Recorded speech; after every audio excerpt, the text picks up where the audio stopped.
இப்போ தமிழகத்துல ரொம்ப சீரியஸா பார்க்கக்கூடிய ஒரு விஷயம் என்ன அப்படின்னா, அந்த போதைப் பொருள் கடத்தல். அது வந்து திமுகவுக்கு சம்பந்தம் இருக்கு அப்படின்னு சொல்லி பேசுறாங்க. அதுக்கான வழக்குகள் கூட போட்டிருக்காங்க அண்ணாமலையின் மேல.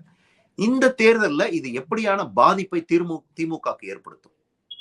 சார் ஃபர்ஸ்ட் பாயிண்ட் நீங்க வந்து ஒரு காலத்தில் போதை வந்து இந்த சாராயம் இது போன்ற விஷயங்கள் வந்து மிகப்பெரிய டாஸ்மாக் வந்து மிகப்பெரிய பிரச்சனையாக இருந்தது. பிரச்சனையாக இருக்கு இன்னி வரைக்கும்.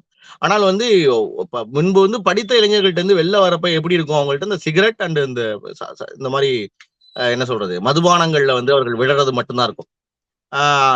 எதுக்கு எடுதல்னாலும் இப்போ வந்து நேரடியாக இளைஞர்கள் வந்து அதிகமாக மிக எளிய இடங்கள்ல சாதாரண பொது வெளியிலேயே வந்து அவங்க கஞ்சாடிக்கிறத பார்க்க முடியுது.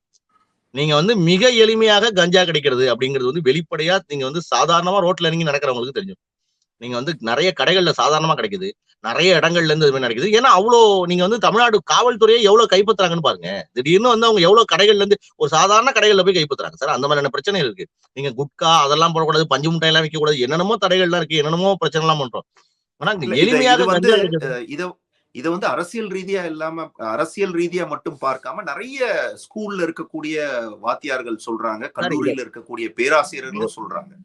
இதை வந்து அரசியல் ரீதியா பாத்துட்டோம் அப்படின்னா நாளைக்கு நம்ம வந்து தமிழ்நாட்டுக்கு நாமளே சுடுகாடா மாத்துறதுக்கு வந்து நம்ம ஒரு சின்ன தீக்குச்சியை கிள்ளி போடுறோம்னு அர்த்தம். இது அரசியலா பார்க்க வேண்டிய அவசியமே கிடையாது. நீங்க வந்து திமுக வந்து நான் என்ன சொல்லுவேன் திரும்பன்னா அவங்க வந்து ஒரு ஆளுங்கட்சியினுடைய பொறுப்போடு நடந்துக்கணும். எல்லாத்தையுமே ஆன்டி மோடியா மட்டுமே பாத்துக்கிட்டு அதுக்கு அரசியல் செஞ்சுட்டா போதும், பர்செப்ஷன்ல ஜெயிச்சிடலாம், நீ தேர்தலில் ஜெயிச்சு வந்துடலாம், தோக்கலாம், அதை பத்தி பிரச்சனை கிடையாது. நீ ஜெயிச்சுட்டே கூட இருக்கலாம். ஆனால் எதிர்காலம்னு ஒண்ணு இருக்குல்ல. இன்னைக்கு வந்து முதல்ல இந்த மாதிரி ட்ரக் உள்ள வருது அப்படின்னா ரொம்ப எளிமையாக வந்து இந்த மாதிரி ட்ரக் பயன்படுத்தப்படுது. அண்ணாமலை அவர்கள் சொல்ற மாதிரி வித்தியாசமான பெயர்களோடு புதுசா நிறைய உள்ள வருது அப்படின்னா இது ஒரு கட்டத்துல என்ன ஆகும்? இந்த பணம் என்ன ஆகும்? இங்க வந்து ஒரு தீவிரவாத சுழற்சிக்கு பயன்படும். இங்க வந்து அப்புறம் எளிமையாக இங்க இது வரைக்கும் தமிழ்நாட்டுல வந்து துப்பாக்கி கலாச்சாரம்லாம் பெருசா பெருகல. நீங்க இந்த மாதிரி ட்ரக் வந்து பல மாநிலங்கள் நம்ம பார்த்திருக்கோம். நீங்க எளிமையா துப்பாக்கி கலாச்சாரம் வந்துடும். இங்க இருக்கக்கூடிய குற்றங்கள் வந்து அது பெருகிற தன்மை இருக்குல்ல. நீங்க வந்து குற்றவாளிகள் திரும்ப குற்றம் செய்யறப்போ அவனை கண்டுபிடிக்கிறதுலாம் ஈஸி. ஆனா தனி மனிதன் குற்றவாளியாக மாறுகிற போது சாதாரண மனுஷன் டபார்னு ஒரு கொலைக்கு தயாராயிட்டான்னு வச்சுக்கோங்க, அவனை தயார்படுத்துது இல்ல. இது வந்து மூளை ஒருத்தன் குழப்பது. வேகமா பைக்ல போறான், திடீர்னு அவன் அடிச்சு தூக்குறான், திடீர்னு போறான், திடீர்னு பேச்சுவார்த்தைகள் தப்பா மாறுது, அதுக்குள்ள டக்குன்னு குற்றங்கள் நடந்துகிட்டே இருக்கும். அப்ப எளிய மனிதர்கள், சாதாரண மனிதர்கள் அதிகமான இப்ப வந்து ஒரு இளைஞனுக்கே உண்டான கோவங்களோட இருக்கான்னு வச்சுக்கோங்களேன். அவன் வந்து இந்த மாதிரியான மூளை குழம்பையும் அவன் ஏதாச்சும் ஒண்ணு செய்யறான்னா அது எப்படி தடுப்பீங்க? ஒரு தொடர்ச்சியாக தொடர் குற்றங்களை புரியுற ஒருத்தன் அவன் திருடுறான், பிட் பாக்கெட் அடிக்கிறான், வேற ஏதாவது ஒண்ணு செய்யறான், கற்பழிப்பு, கொலை ஏதோ ஒண்ணு செய்யறான். அப்படி செஞ்சுக்கிட்டே இருக்கிறவன் திரும்ப அதுதான் செஞ்சிருவான்னு பிடிச்சிடலாம். ஆனால் திடீர்னு ஒரு தனி மனிதன் தன்னுடைய அந்த இதை என்ன சொல்றது பேலன்ஸ் இல்லாம ஒண்ணு செய்ய போறான்ல, அது வந்து இன்னும் பெரிய பிரச்சனை ஆயிடுமே. மக்கள் என்ன ஜோம்பிகள் மூலம் மாறுவதா? அந்த மாதிரி நிலைமையை நோக்கி தள்ளிடும். அப்ப வந்து தமிழ்நாடு வந்து இதே நிலைமைக்கு போனுச்சுன்னா இன்னைக்கு பஞ்சாப்ல எல்லாம் அந்த பிரச்சனை ரொம்ப தீவிரமா பாக்குறாங்க. ஒரு 30 வருஷத்துல அந்த காலிஸ்தானோட போராட்டங்கள், அவங்களுடைய எழுச்சி, உள்ள நடந்த வேலைகள் நிறைய வந்து இன்னைக்கு வந்து கிட்டத்தட்ட பஞ்சாப் வந்து அந்த ட்ரக் கூடாரமா மாத்தி ஒவ்வொருத்தரையும் ட்ரக் அடிமையா வச்சிருக்கு. இன்னைக்கு வந்து அந்த ஒரு பார்டர் ஸ்டேட் வந்து ஏற்பட்டிருக்க பிரச்சனைக்கு மிக முக்கியமான காரணம் அங்க உள்ள அந்த ட்ரக் வந்தது, அதை கட்டுப்படுத்த முடியாம போனதுதான். அப்ப வந்து தமிழ்நாடு வந்து இது போன்ற ஒரு நிலைமையை சந்திச்சிடக்கூடாது. நம்ம டாஸ்மாகால இழந்தது ரொம்ப அதிகம். ஆனா வந்து இன்னைக்கு அதை கட்டுப்படுத்துறதுக்கு அதுல நிறைய மாற்றங்களை கொண்டு வரணும்னு நினைக்கிறோம். எதிர்காலத்துல கூட கொண்டு வரலாம், அது கூட கொண்டு வரலாம். ஆனால் நீங்க வந்து ட்ரக்குள்ள ஒரு இளைஞர் சமூகம் போய் மாட்டிடுச்சு அப்படின்னா அதை மீட்டெடுப்பதே சாதாரண விஷயம் இல்லை. அப்ப வந்து இவங்க வெளியில கொண்டு வரவங்களுக்கு இப்ப வந்து இதெல்லாம் பிடிக்கிறதுலாம் கூட மேட்டர் இல்ல சார். இப்ப பாதிக்கப்பட்ட இளைஞர்களுக்கு என்ன செய்யறாங்கன்னே புரியலையே. அதை பத்திலாம் அந்த அரசு கவலைப்படுற மாதிரி தெரியலையே. நீங்க நிறைய முக்கியமானவர்களை வைத்து பேச ஆரம்பிக்கணும். அது எதையுமே இந்த அரசு எனக்கு செய்யற மாதிரி தெரியல. அவங்க அதை பத்தி எல்லாம் கவலைப்படுற மாதிரியே இல்லையே. நீங்க வந்து இவ்வளவு பெரிய கேஸ்ல வந்து அவங்க கட்சியில இருந்தவங்க வந்து இவ்வளவு பெருசா மாட்டிருக்கான், இவ்வளவு பேரை சொல்றாங்க, என்னென்னமோ பிரச்சனைகள் சொல்றாங்க, இவ்வளவு ஈஸியா அவனால எல்லாம் நம்பர் 1 நம்பர் 2 லேயர்ஸையும் போய் அணுகிருக்க முடியுது.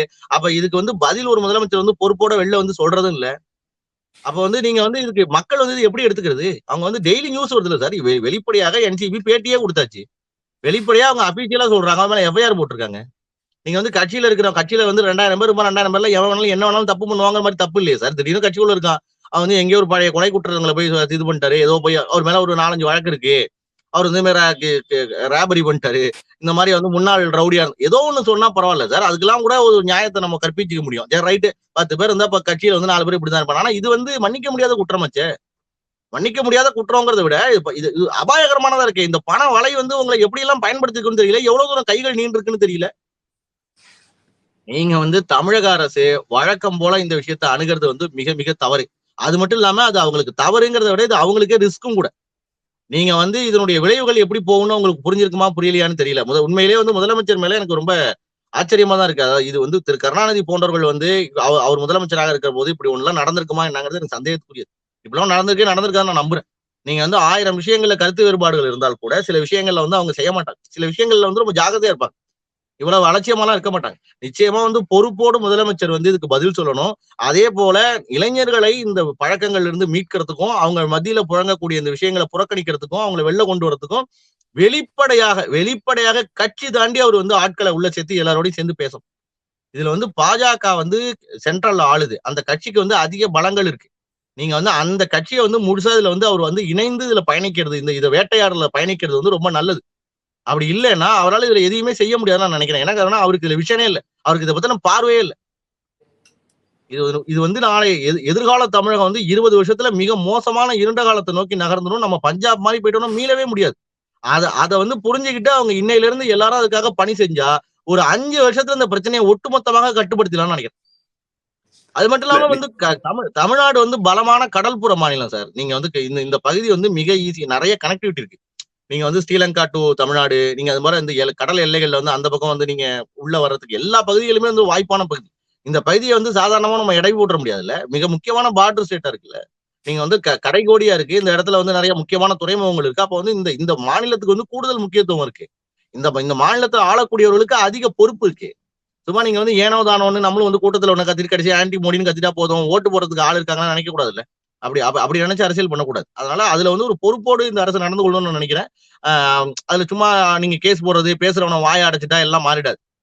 ஏன்னா நீங்க திரும்ப 24லயும் ஓட்டு கேட்டு தான் வந்தாலும், 26லயும் ஓட்டு கேட்டு தான் வந்தாலும், 26ல உங்களுக்குன்னு ஓட்டு கேட்கணும். அப்ப அதை வந்து அதை புரிஞ்சுக்காம அரசியல் செய்யாம ஒரு சீரியஸா ஒரு பெருந்தன்மையோட அரசியல் செய்யணும்னு நினைக்கிறேன்.